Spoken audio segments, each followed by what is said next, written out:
The Adventures of Tom Sawyer, Chapter 25. There comes a time in every rightly constructed boy's life when he has a raging desire to go somewhere and dig for hidden treasure. This desire suddenly came upon Tom one day. He sallied out to find Joe Harper, but failed of success. Next he sought Ben Rogers. He had gone fishing. Presently he stumbled upon Huck Finn, the red-handed. Huck would answer. Tom took him to a private place and opened the matter to him confidentially. Huck was willing. Huck was always willing to take a hand in any enterprise that offered entertainment and required no capital, for he had a troublesome superabundance of that sort of time which is not money. "Where'll we dig?" said Huck. "Oh, most anywhere." "Why, is it hid all around?" "No, indeed it ain't. It's hid in mighty particular places, Huck, sometimes on islands, sometimes in rotten chests under the end of a limb of an old dead tree, just where the shadow falls at midnight, but mostly under the floor in haunted houses." "Who hides it?" "Why, robbers, of course. Who'd you reckon? Sunday school superintendents?" "I don't know. If 'twas mine, I wouldn't hide it. I'd spend it and have a good time." "So would I, but robbers don't do that way. They always hide it and leave it there." "Don't they come after it any more?" "No, they think they will, but they generally forget the marks, or else they die. Anyway, it lays there a long time and gets rusty, and by somebody finds an old yellow paper that tells how to find the marks, a paper that's got to be ciphered over about a week because it's mostly signs and hieroglyphics." Hieroglyphics, pictures and things, that don't seem to mean anything. "Have you got one of them papers, Tom?" "No." "Well then, how you going to find the marks?" "I don't want any marks. They always bury it under a haunted house or on an island, or under a dead tree that's got one limb sticking out." "Well, we've tried Jackson's Island a little, and we can try it again sometime. And there's the old haunted house up the Stillhouse branch, and there's lots of dead limb trees, dead loads of 'em. Is it under all of them?" "How you talk. No. Then how you gonna know which one to go for?" "Go for all of 'em." "Why, Tom, it'll take all summer." "Well, what of that? Suppose you find a brass pot with $100 in it, all rusty and gray, or rotten chest full of diamonds. How's that?" Huck's eyes glowed. "That's bully. Plenty bully enough for me. Just you gimme the $100 and I don't want no diamonds." "All right, but I bet you I ain't gonna throw off on diamonds. Some of 'em's worth $20 apiece. There ain't any hardly but's worth 6 bits or $1. "No, is that so?" "Certainly. Anybody'll tell you so. Hain't you ever seen one, Huck?" "Not as I remember." "Oh, kings have slathers of them." "Well, I don't know no kings, Tom." "I reckon you don't, but if you was to go to Europe, you'd see a raft of 'em hopping around." "Do they hop?" "Hop? Your granny? No." "Well, what did you say they did for?" "Shucks, I only meant you'd see 'em, not hopping, of course. What do they want to hop for? But I mean you'd just see 'em scattered around, in a kind of a general way. Like that old humpbacked Richard." "Richard? What's his other name?" "He didn't have any other name. Kings don't have any but a given name." "No? But they don't." "Well, if they like it, Tom, all right. But I don't want to be a king and have only just a given name, like a nigger." "But say, where you going to dig first?" "Well, I don't know. S'pose we tackle that old dead-limb tree on the hill, t'other side of Stillhouse Branch?" I'm agreed. So they got a crippled pick and a shovel and set out on their 3-mile tramp. They arrived hot and panting and threw themselves down in the shade of a neighboring elm to rest and have a smoke. "I like this," said Tom. "So do I." "Say, Huck, if we find a treasure here, what you gonna do with your share?" "Well, I'll have pie and a glass of soda every day, and I'll go to every circus that comes along. I bet I'll have a gay time." "Well, ain't you gonna save any of it?" "Save it? What for?" "Why, so as to have something to live on by and by." "Oh, that ain't any use. Pap would come back to this your town some day and get his claws on it if I didn't hurry up, and I tell you he'd clean it out pretty quick." "What you gonna do with yourn, Tom?" "I'm going to buy a new drum and a sure-no sword and a red necktie and a bullpup and get married." "Married? That's it." "Tom, why, you ain't in your right mind." "Wait, you'll see." "Well, that's the foolishest thing you could do.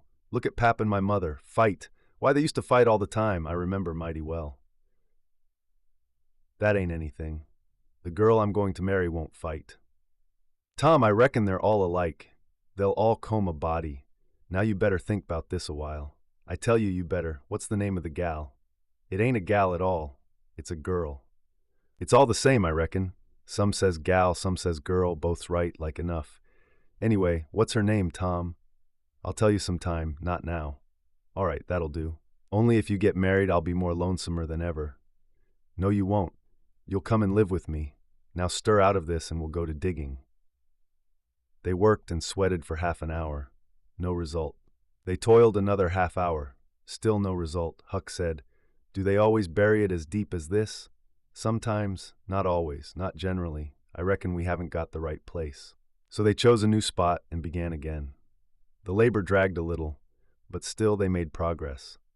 They pegged away in silence for some time. Finally, Huck leaned on his shovel, swabbed the beaded drops from his brow with his sleeve, and said, "Where you going to dig next after we get this one?" "I reckon maybe we'll tackle the old tree that's over yonder on Cardiff Hill back of the widow's. I reckon that'll be a good one. But won't the widow take it away from us, Tom? It's on her land." "She'd take it away. Maybe she'd like to try it once. Whoever finds one of these hid treasures, it belongs to him. It don't make any difference whose land it's on." That was satisfactory. The work went on. By and by Huck said, "Blame it, we must be in the wrong place again. What do you think?" "It is mighty curious, Huck. I don't understand it. Sometimes witches interfere. I reckon maybe that's what's the trouble now." "Shucks, witches ain't got no power in the daytime." "Well, that's so. I didn't think of that. Oh, I know what the matter is. What a blamed lot of fools we are. You got to find out where the shadow of the limb falls at midnight, and that's where you dig. Then consound it. We've fooled away all this work for nothing. Now hang it all. We got to come back in the night. It's an awful long way. Can you get out?" "I bet I will. We've got to do it tonight, too, because if somebody sees these holes, they'll know in a minute what's here and they'll go for it." "Well, I'll come around and mow tonight." "All right, let's hide the tools in the bushes." The boys were there that night, about the appointed time. They sat in the shadow waiting. It was a lonely place, and an hour made solemn by old traditions. Spirits whispered in the rustling leaves. Ghosts lurked in the murky nooks. The deep baying of a hound floated up out of the distance. An owl answered with his sepulchral note. The boys were subdued by these solemnities and talked little. By and by they judged that 12 had come. They marked where the shadow fell and began to dig. Their hopes commenced to rise. Their interest grew stronger and their industry kept pace with it. The hole deepened and still deepened, but every time their hearts jumped to hear the pick strike upon something, they only suffered a new disappointment. It was only a stone or a chunk. At last Tom said, "It ain't any use, Huck, we're wrong again." "Well, but we can't be wrong. We spotted the shatter to a dot." "I know it, but then there's another thing." "What's that?" "Why, we only guessed at the time. Like enough it was too late or too early." Huck dropped his shovel. "That's it," said he. "That's the very trouble. We got to give this one up. We can't ever tell the right time. And besides, this kind of thing's too awful. Here this time of night, with witches and ghosts a-fluttering around so. I feel as if something's behind me all the time. And I'm afeard to turn around, because maybe there's others in front a-waiting for a chance. I've been creeping all over ever since I got here." "Well, I've been pretty much so too, Huck. They most always put in a dead man when they bury a treasure under a tree, to look out for it." "Lordy." "Yes, they do. I've always heard that."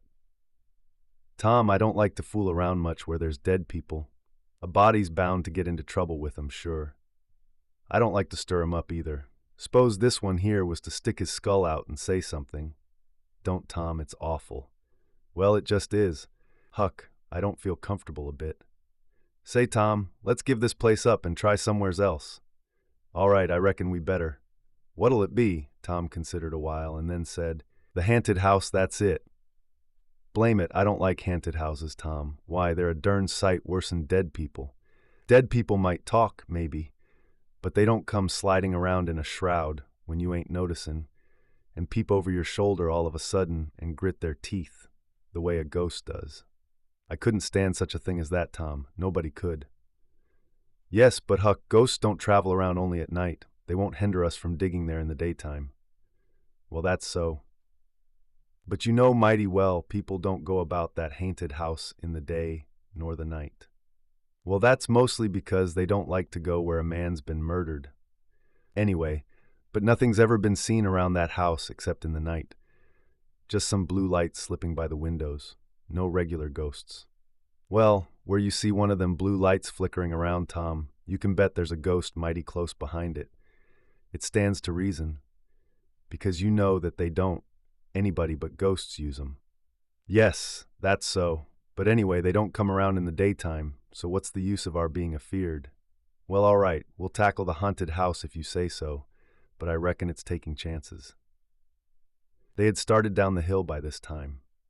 There in the middle of the moonlit valley below them stood the haunted house, utterly isolated, its fences gone long ago, rank weeds smothering the very doorsteps, the chimney crumbled to ruin, the window sashes vacant, a corner of the roof caved in.